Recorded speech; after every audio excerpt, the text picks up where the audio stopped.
एक दिन सुबह गौतम बुद्ध अपने चेलों के साथ मैदान में बैठे थे।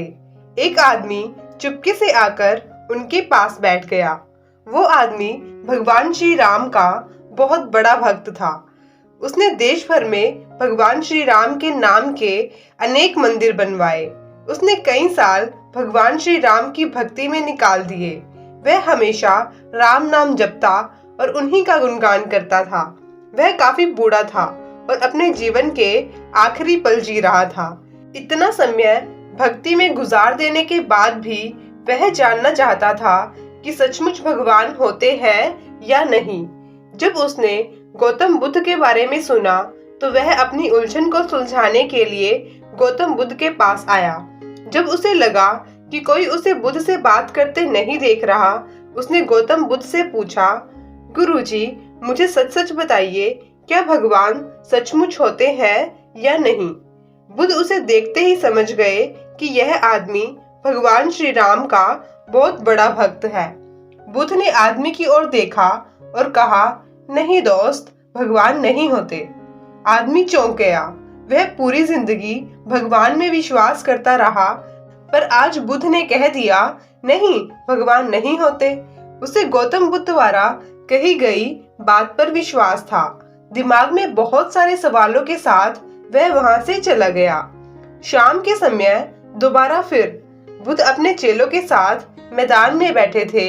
एक छिछोरा सा आदमी गौतम बुद्ध के पास आया, जो कि नास्तिक था।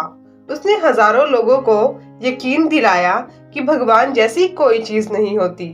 उसने कई विद्वानों और भक्तों को बहस में हराया। वह बूढ़ा हो रहा था और उसके दिमाग में एक संदेह उत्पन्न हो रहा था कि क्या पता भगवान सच में होते हों। कहीं मैंने अपनी जिंदगी एक झूठ के सहारे तो बर्बाद नहीं कर दी। यह बात उसे अंदर ही अंदर खाई जा रही थी। इसलिए वह सच जानने के लिए ज्ञानी गौतम बुद्ध के पास पहुंचा। वह धीरे से आकर गौतम बुद्ध के पास बैठा और बोला, मैंने सुना है आप बहुत बड़े ज्ञानी हैं। कृपा मुझे बताइए कि क्या भगवान सचमुच होते हैं या नहीं। बुद्ध को ज्ञात हो गया था कि यह एक नास्तिक है। उन्होंने पूरे आत्मविश्वास के साथ कहा, हाँ, बिल्कुल, भगवान होते हैं। आदमी चौंक गया। वह सारी जिंदगी नास्तिक रहा और आज बुद्ध ने कहा कि भगवान होते हैं। उसे गौतम बुद्ध पर विश्वास था। दिमाग में बहुत से सवाल लिए वो भी वहां से चला गया। एक शिष्य जो सुबह और शाम दोनों बार बुद्ध के पास बैठा था, उसने गौतम बुद्ध के दोनों जवाब सुने। वह दोनों जवाब सुनकर परेशान हो गया। वह समझ नहीं पा रहा था। रात को जब सब सोने की तैयारी कर रहे थे, वह बुद्ध के पास गया और बोला, गुरुजी, मुझे एक सवाल काफी परेशान कर रहा है।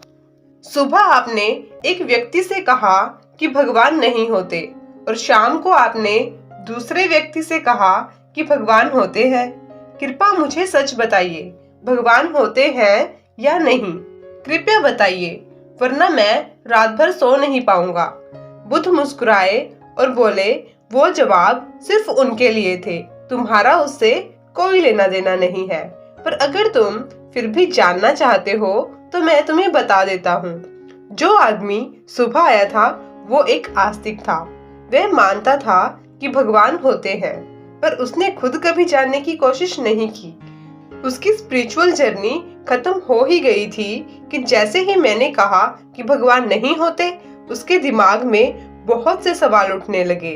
वह उन सवालों के जवाब ढूंढने की कोशिश जरूर करेगा और उसी तरह उसकी स्पिरिचुअल जर्नी फिर से शुरू हो जाएगी। दूसरा आदमी जो शाम को आया था वो नास्तिक था। उसने भी कभी खुद गहराई में जाकर नहीं देखा। उसकी स्पिरिचुअल जर्नी भी रुक गई थी। जब मैंने कहा कि भगवान होते हैं तो उसके दिमाग में भी कई सवाल पैदा होने लगे और जब वह अपने सवालों का जवाब ढूंढने की कोशिश करेगा, उसकी स्पिरिचुअल जर्नी दोबारा शुरू हो जाएगी। मैंने उन्हें वही बताया जो उनके लिए सही था। इससे उनकी आध्यात्मिक यानी स्पिरिचुअल खोज मजबूत हो जाएगी। जब तक आपके दिमाग में सवाल नहीं होंगे तब तक आप ज्ञान नहीं प्राप्त कर पाएंगे। जितने ज्यादा सवाल आपके दिमाग में आएंगे उतने ही जवाब आप ढूंढने की कोशिश करेंगे और तभी आप ज्ञानी बन पाएंगे। शिष्य बोला, गुरुजी, मेरे लिए क्या है? बुद्ध मुस्कुराए और बोले, मेडिटेशन करते रहो, तुम खुद जान जाओगे। धन्यवाद।